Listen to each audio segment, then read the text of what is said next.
News from rest of the world. I'm joined by my colleague Kate Fisher from Washington, D.C. Kate, it must be freezing cold there. How are you?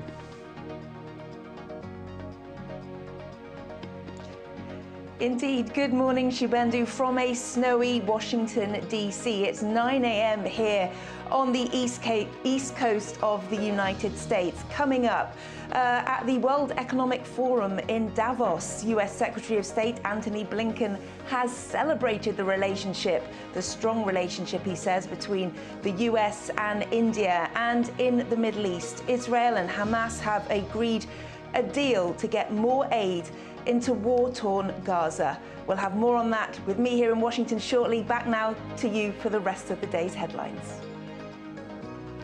U.S. Secretary of State Antony Blinken speaks on India-US partnership at Davos, highlights Modi government policies benefiting people. A relationship between our countries that is in a new place, at a new level. UK Prime Minister Rishi Sunak faces rebellion within his party over Rwanda asylum plan. Two Conservative Vice Chairmen resign over the legislation. Arctic blast sweeps across United States, bringing record low temperatures. 6 states declare emergency.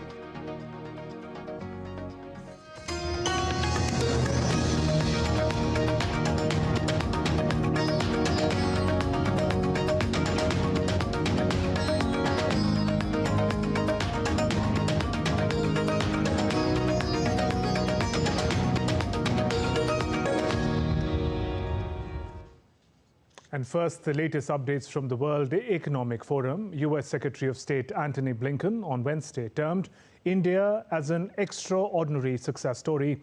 Blinken hailed the policies and programs of Prime Minister Narendra Modi, saying those have been very beneficial to the people of India.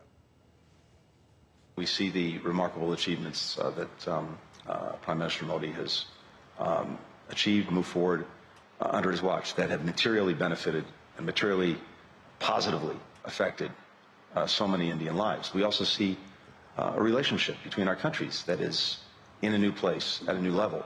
And that's been, I think, the very deliberate effort of both Prime Minister and President Biden, who believes in this deeply. During an interview at the World Economic Forum Annual Meet 2024, he also said U.S. President Joe Biden and Prime Minister Modi enjoy excellent relations and their conversations cover all aspects, including U.S.-India ties. A constant, regular part of our conversation is the conversation about democracy, about rights, these fundamental concerns about democracy, about human rights. And we've done that. We do it in different ways, in different places. In some places, maybe it's more overt, maybe it's more vocal, and others, because of the nature of the relationship we may have with the country, with the government, it's part of a very sustained, very real conversation. On the Middle East conflict, Blinken called on Israel to help rather than hinder the Palestinian Authority, saying that Israel's long-term security was at stake. The profound difference now, I think, is in the mindset of leaders throughout the Arab world and in Muslim countries. And in a way, it's a reversal, it's a flip. In previous times, we came close to resolving the Palestinian question, getting a Palestinian state. I think the view then, Camp David, other places, was that Arab leaders, Palestinian leaders, had not done enough to prepare their own people for this profound change. I think a challenge now, question now is Israeli society prepared to engage on these questions? Is it prepared to have that mindset? And Blinken said Iran was the single biggest concern in terms of security. Single biggest concern in terms of security, Iran, is suddenly isolated along with its proxies and will have to make decisions about what it wants its future to be. So this is actually clear when you look at it and see it. The problem is getting from here to there. And of course, it requires very difficult, challenging decisions. It requires a mindset that's open to that perspective. But The choice is there. More from Davos. United Nations Secretary-General Antonio Guterres expressed grave concerns over the conflict in Gaza, stating on Wednesday that the parties involved are trampling on international law. Speaking at the World Economic Forum in Davos, Guterres urged the conflicting parties to immediately implement a humanitarian ceasefire. Secretary-General's call underscores the urgency for a cessation of hostilities and a renewed commitment to international legal principles in the region. I repeat my call for an immediate humanitarian ceasefire in Gaza and a process that leads to sustained peace for Israelis and Palestinians based on a two-state solution. That is the only way to stem the suffering and prevent a spillover that could send the entire region up in flames. Meanwhile, a deal has been reached on supply of more aid to war-ravaged Gaza. My colleague Kate is in Washington, gives us more on this and other stories making headlines around the world. Kate, over to you.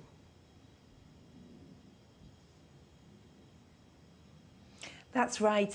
In the Middle East, Israel and Hamas have reached a deal to allow more humanitarian aid into Gaza. Under the deal, brokered by Qatar and France, urgent medication will be provided to hostages held by Hamas. And in return, Israel will allow more humanitarian and medical aid into Gaza. The mediating countries said that the aid would leave Qatar for Egypt on Wednesday before being taken across the Rafah border crossing. The International Committee of the Red Cross will coordinate the aid on the ground. The United States welcomed the aid agreement and the deal to deliver medicine to hostages held in Gaza by Hamas.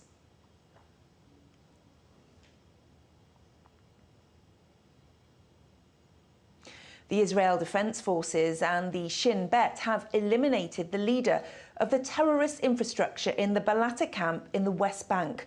Abdullah Abu Shalal was killed in an airstrike. The IDF said that the terror squad, led by Shalal, was responsible for one of the main terrorist infrastructures in Judea and Samaria. He was also responsible for a number of attacks carried out in the past year. Under the leadership of Abdullah, the terrorist structure received funding and direction from elements in Iran, in cooperation with the terrorist headquarters in the Gaza Strip and abroad. On Wednesday, Israeli military released a video of strikes in Gaza.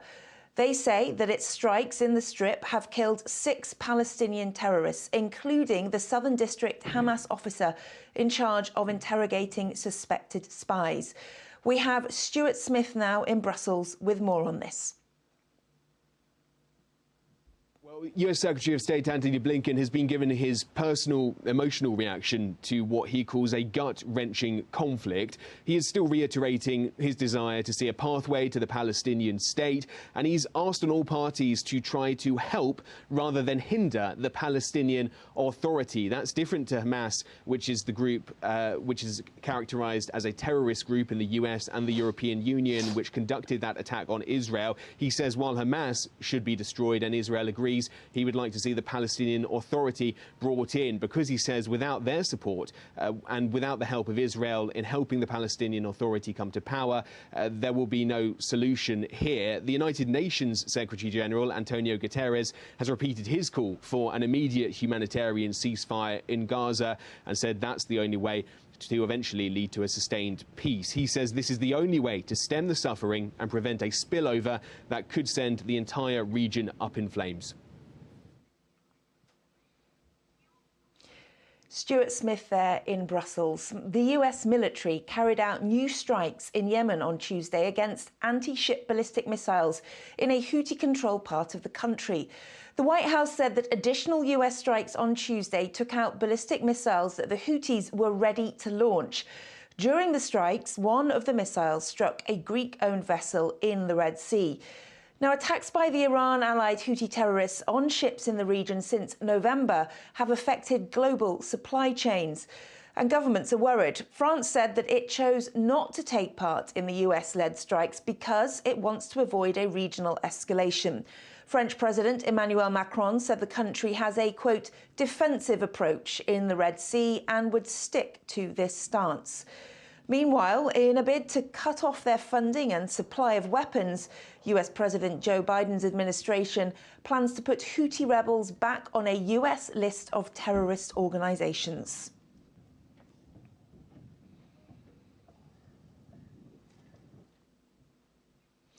Hours after Iran launched airstrikes on targets in Pakistan's Balochistan province, Pakistan has recalled its ambassador from Iran. Pakistan's foreign ministry also announced that the Iranian ambassador to Pakistan, who is visiting Iran, will not be allowed to return. Pakistan has suspended all ongoing and planned high-level visits with Iran. The Arab League will hold an emergency meeting on Iranian airstrikes on the Iraqi Kurdish city of Erbil.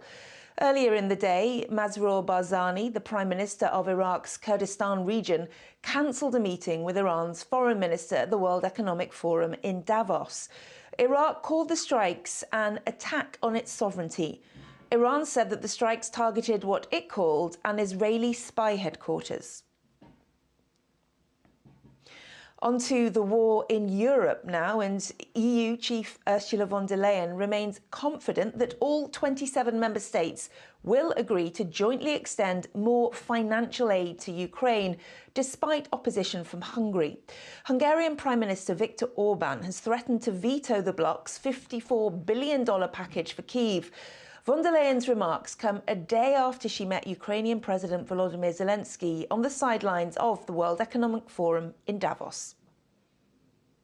The last European Council has shown the political will to stand with Ukraine for as long as it takes. But we must back this decision with adequate funding. We have proposed to guarantee stable and substantial financing to Ukraine over the next 4 years.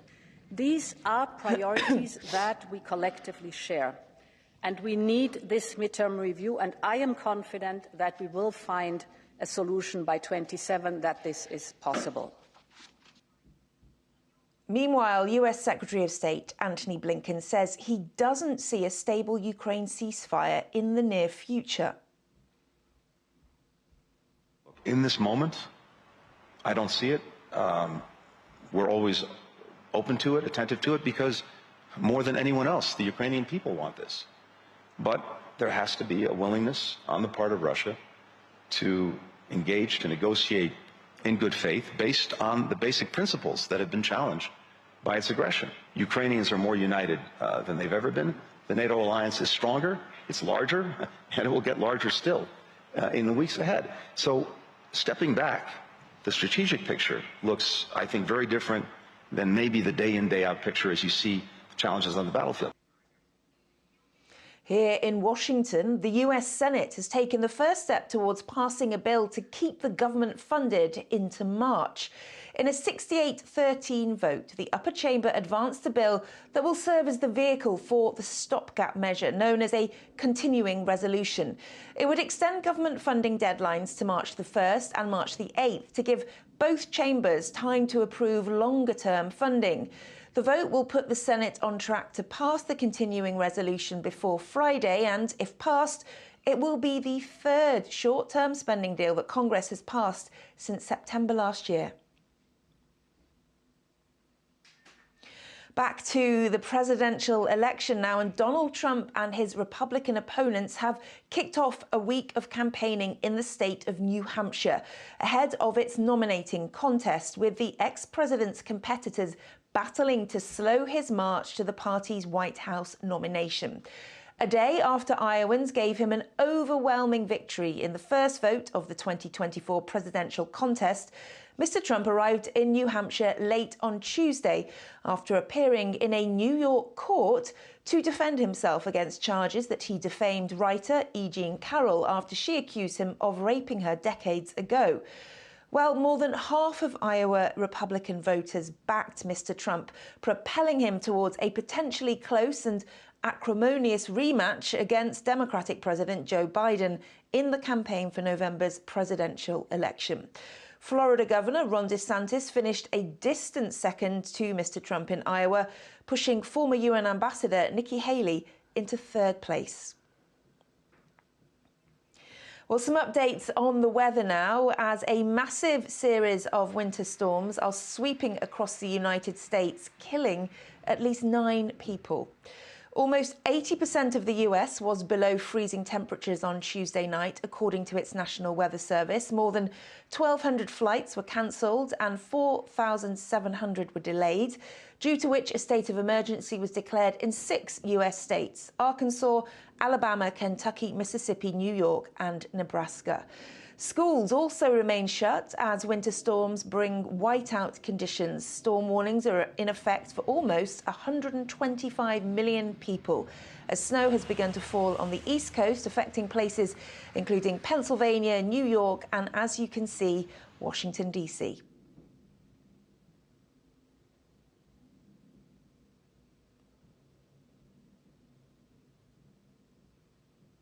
Canada, too, is experiencing record-breaking cold due to a polar vortex. Video shows everyday items like toilet paper, eggs, noodles and hot water completely frozen amidst the extreme icy temperatures in Alberta in Canada. Portions of northern Alberta are forecast to experience extremely cold temperatures that persist until later in the week. Well, that's all from me here in a snow-covered Washington. Back to you, Shibendu, where I hope it's a little bit warmer in New Delhi. Well, it is. Thank you, Kate. Stay warm. Have a nice day. And we're heading for a short break. Still to come on DD India Global.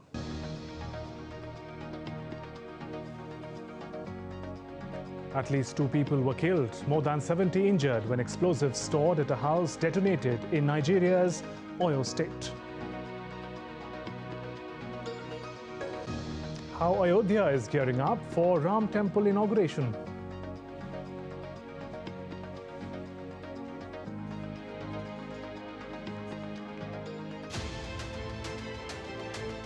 We are taking up the legend of our great epic, the Ramayana, and how it has influenced so many parts of Asia and beyond.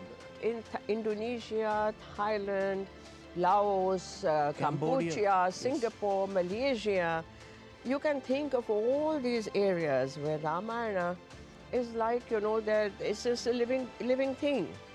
And their ballets and their dances and the music, they are all performing. It is just not itihasa alone, history alone, but it's a living being which has a place in every heart.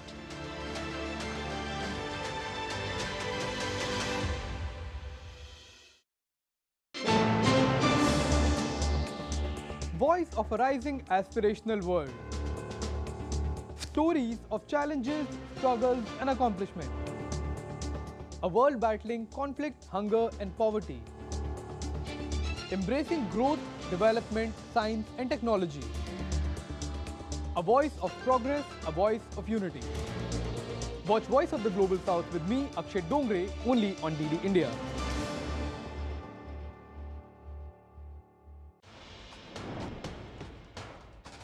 Wherever news breaks, whatever it takes. Connecting corners, cutting across continents. Stories that matter from across the globe.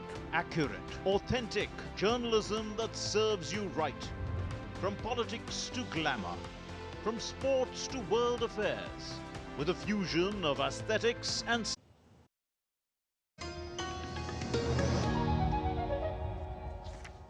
Welcome back. You're watching DD India Global. I'm Shubhendu Ghosh.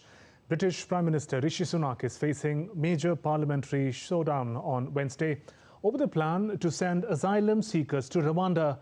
PM Sunak made stopping arrivals of asylum seekers crossing over from France in small boats. This has been a central aim of his government. Lee Anderson and Brendan Clark-Smith quit their roles as deputy chairman of the Conservative Party. The pair were among 60 Tory MPs who rebelled against the government to vote for an amendment proposed by Brexiteer Bill Cash to toughen up Sunak's flagship Rwanda legislation. Speaking at the UK Parliament, Rishi Sunak said that it's not fair that some people jump the queue and take the resources of our people. It is important that we stop the boats because illegal migration is simply not fair, Mr. Speaker. It's not right that some people jump the queue. that they take away our resources to help those who are the most compassionate, that need our most help, and, by the way, Mr. Speaker, are exploited by gangs, and many of them lose their lives making these dangerous crossings. For the latest, DG India correspondent Julia Chapman joins us live from London. Julia, tell us more about the amendments to the contentious bill and the divisions within the Conservative Party over the issue.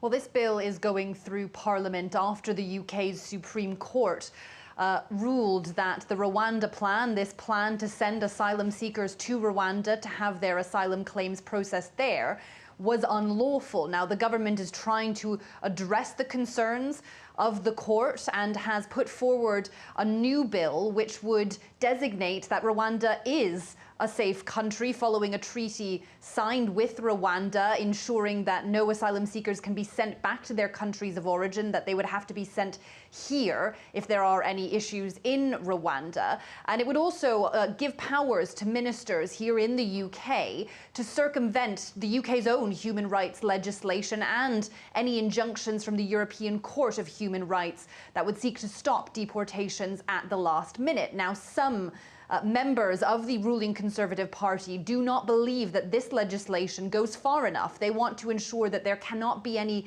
individual appeals from asylum seekers that could get bogged down in the courts and take quite a long time to resolve. They want to see asylum seekers on planes to Rwanda as soon as possible. And that is why we saw this quite wide-scale rebellion on Tuesday, with 60 Conservative members of Parliament voting in favour of amendments to the bill to toughen it up. Ultimately, those amendments did not pass. And what now remains to be seen is how many of those 60 MPs will continue in their opposition to the bill in its current form and vote against it later today. And in the meanwhile, Julia, what do these rebellions and developments mean for Prime Minister Rishi Sunak's policy and authority? Undoubtedly, they are a major test for Prime Minister Rishi Sunak. This is one of the biggest rebellions he has faced. Ordinarily, one would expect most Conservative members of Parliament to vote with the government whip, with the policy that they are being asked to support. But that is not the case on this policy. It is a controversial one. Undoubtedly, there are many Conservatives who think that this is just tough enough, and if it were to be any tougher, they would then vote against it. So it's a very difficult political position for the Prime Minister, but he is determined to push it through, and he seems quietly confident that he can do so today. And it comes in an election year when it is an important issue for many Conservative voters traditionally to bring immigration down, something Rishi Sunak has pledged to do. So he has quite a lot riding on this vote on Wednesday evening. Julia, thank you for those updates. At least 2 people were killed, more than 70 injured when explosives stored at a house detonated in Nigeria's Oyo state. The search and rescue operations are underway. Initial probe by the security forces reveals the house was occupied by illegal miners who stored explosives there.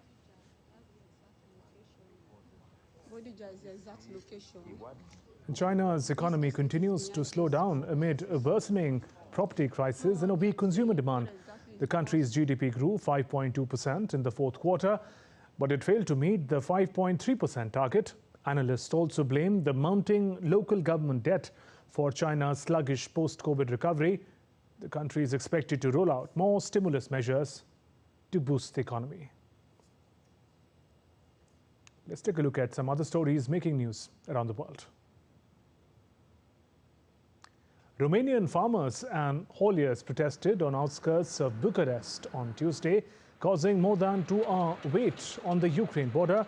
The protests include concerns against high cost of diesel, insurance rates and EU measures to protect the environment. Kenyan cult leader Paul Mackenzie and 30 associates will be facing murder charges over 191 children whose bodies have been exhumed since April last year. In southeastern Kenya, Mackenzie ordered his followers to starve themselves and their children to death so that they could go to heaven before the world ended. Several small boats with around 200 people believed to be migrants disembarked at Britain's port city of Dover on Wednesday as British Prime Minister Sunak faces major parliamentary showdown over his plan to send asylum seekers to East Africa's Rwanda.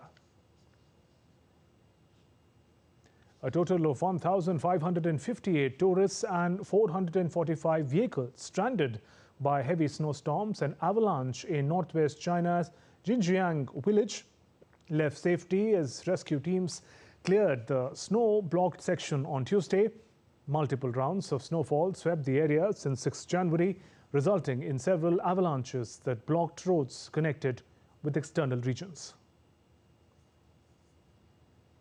Back home, India's Prime Minister Narendra Modi inaugurated 3 major infrastructure projects worth more than $482 million, which includes new dry dock at Cochin Shipyard Limited, International Ship Repair Facility and LPG import terminal of Indian Oil Corporation Limited in Kochi. Addressing the gathering, PM said, projects will further strengthen India's efforts towards ensuring accessible and affordable energy for all.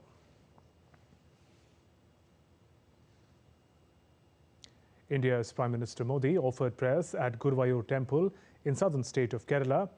PM Modi offered prayers at the sacred Sri Ramaswamy Temple. He also fed fish at the temple premises.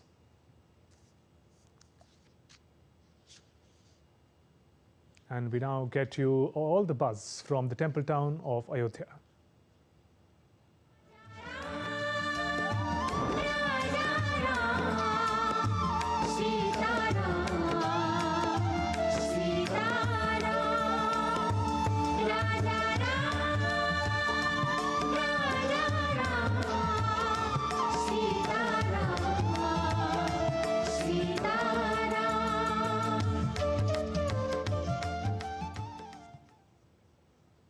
In a unique blend of technology and art, Indian city of Hyderabad-based Sudhakar Museum has crafted a mobile masterpiece, a model of the Ayodhya Ram Mandir mounted on a car.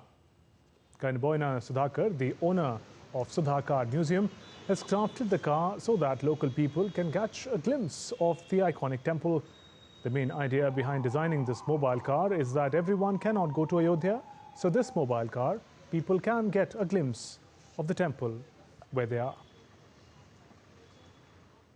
Nagabhushan Reddy, a man from the South Indian city of Hyderabad, has made over 1,200 kilogram laddu, an Indian sweet for Ayodhya's Ram temple, to be sent as an offering to the temple. The laddu is on its way to the temple city from Hyderabad today.